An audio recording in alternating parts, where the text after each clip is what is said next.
उत्तर प्रदेश की राजधानी लखनऊ के हजरतगंज क्षेत्र स्थित आयकर विभाग कार्यालय में 29 मई 2025 को घटित एक अप्रत्याशित और गंभीर घटना ने नौकरशाही और राजनीति के गलियारों में हलचल मचा दी। IRS यानी कि भारतीय राजस्व सेवा अधिकारी गौरव गर्ग के साथ आयकर विभाग के ही एक सहकर्मी के द्वारा कथित तौर पर मारपीट की गई। वहीं इस घटना की गंभीरता इसलिए भी बढ़ गई है क्योंकि घायल अधिकारी गौरव गर्ग उत्तर प्रदेश में तैनात रह चुकी IPS अधिकारी रवीना त्यागी के पति हैं। ये मामला केवल एक प्रशासनिक विवाद नहीं रहा, बल्कि ये अब एक राजनीतिक मुद्दा भी बन चुका है, जिसमें समाजवादी पार्टी के प्रमुख अखिलेश यादव ने सीधे तौर पर राज्य सरकार और ब्यूरोक्रेसी के भीतर पनपते संघर्षों पर कई सवाल उठाए हैं।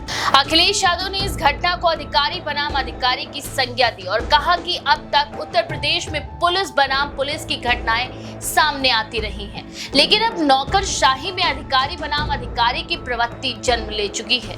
उन्होंने एक्स पर अपनी प्रतिक्रिया में लिखा कि लखनऊ में एक IRS अधिकारी को बंधक बनाकर पीटे जाने का मामला सामने आया है, जिसकी निष्पक्ष जांच होनी चाहिए और ये पता लगाया जाना चाहिए कि IPS अधिकारी के पति के साथ आखिरकार ऐसी घटना क्यों हुई और इसके सूत्र किन किन लोगों से जुड़े हुए हैं। घटना के अनुसार इनकम टैक्स डिपार्टमेंट के असिस्टेंट कमिश्नर योगेंद्र मिश्रा और गौरव गर्ग के बीच किसी जांच से जुड़ी बातचीत विवाद में तब्दील हो गई, जिसके बाद यह आरोप है कि योगेंद्र मिश्रा ने पेपर वेट और मुक्कों से गौरव गर्ग को पीटा। मारपीट इतनी गंभीर थी कि गौरव गर्ग को तत्काल सिविल अस्पताल ले जाया गया, जहां उन्हें सेकेंड फ्लोर के प्राइवेट वार्ड में शिफ्ट किया गया। प्रारंभिक रिपोर्ट्स के अनुसार उन्हें चेहरे और पैर में गंभीर चोटें आई हैं। उनके इलाज और सुरक्षा के मद्देनजर सीनियर अफसरों का अस्पताल आना जाना भी शुरू हुआ। कुछ IAS और IPS अधिकारी खुद भी अस्पताल पहुंचे और स्थितियों का जायजा लिया।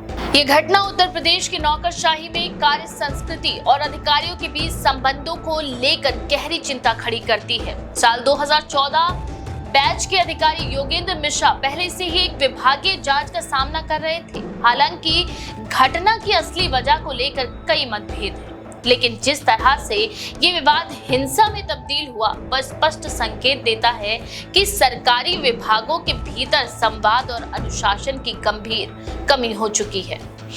मारपीट की घटना सामने आने के बाद जहां एक ओर समाजवादी पार्टी के राष्ट्रीय अध्यक्ष अखिलेश यादव ने सरकार और प्रशासन पर सवाल उठाए, वहीं दूसरी ओर भाजपा की ओर से प्रतिक्रिया भी संयमित रही।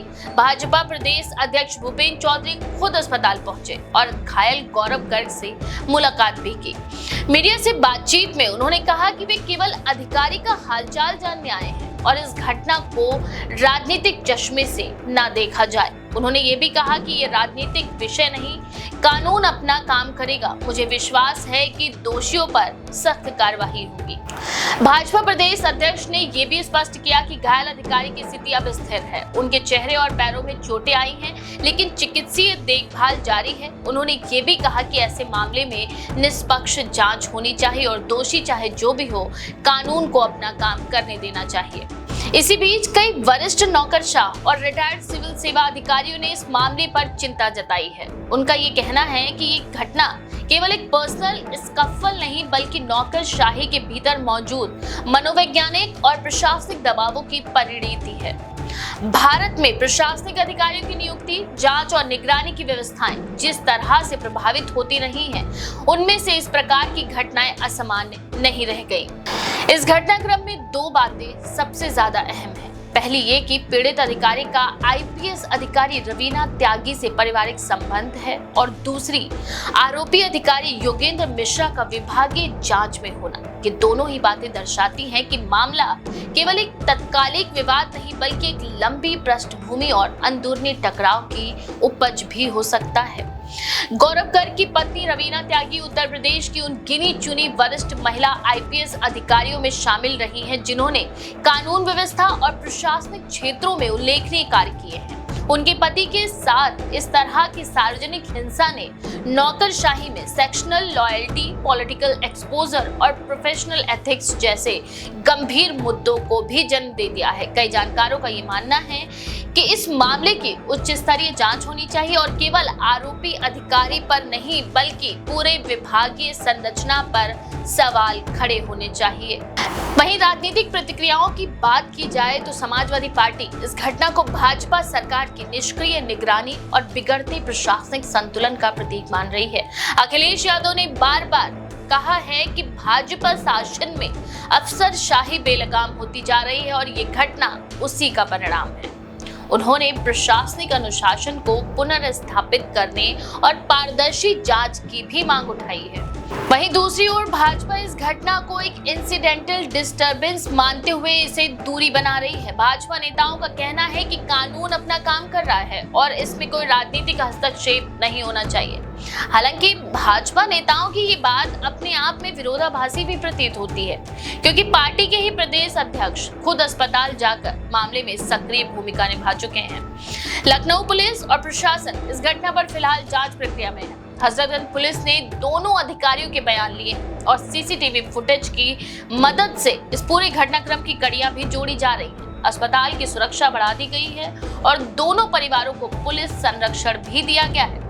इसके अलावा सिविल सेवा एसोसिएशंस ने भी इस पर बैठक बुलाई और विभागीय अनुशासन और आचार संहिता के पालन को लेकर सख्त रुख अपनाने की तैयारी में है। इस घटना ने एक बार फिर से ये उजागर कर दिया है कि भारतीय नौकरशाही को केवल बाहरी पारदर्शिता की नहीं बल्कि आंतरिक अनुशासन और व्यावसायिक नैतिकता की भी अत्यंत आवश्यकता है। अधिकारियों के बीच परस्पर सम्मान, कार्यक्षेत्र की सीमाओं का सम्मान और संवाद की पारदर्शिता बेहद जरूरी है, पर ऐसे ही झगड़े एक गंभीर प्रशासकीय संकट में भी बदल सकते हैं। इस पूरी घटना से उत्तर प्रदेश सरकार की कार्य प्रणाली, नौकरशाही के आंतरिक संघर्ष और राजनीतिक तटस्थता को लेकर भी व्यापक बहस छिड़ गई है। सवाल उठ रहा है कि क्या प्रशासनिक सुधार केवल नीति दस्तावेजों तक सीमित रह गए हैं? क्या विभागीय निगरानी प्रणाली इतनी कमजोर हो चुकी है कि उच्च रैंकिंग अधिकारी भी हिंसा पर उतर आते हैं? और सबसे अहम सवाल, क्या ऐसे मामलों में निष्पक्ष जांच और सार्वजनिक विश्वास बहाल हो पाएगा?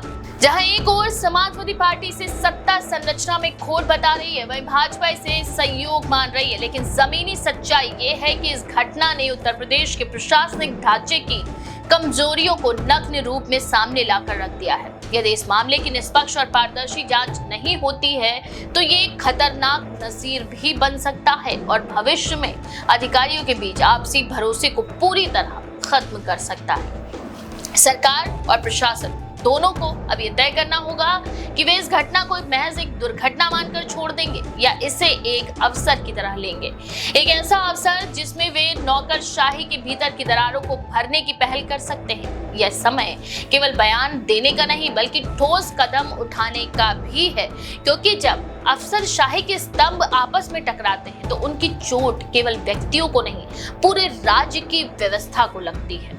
आप इस बारे में क्या सोचते हैं? अपनी राय कमेंट में जरूर लिखें। ऐसी और भी खबरों के लिए देखते रहिए द पेज 90।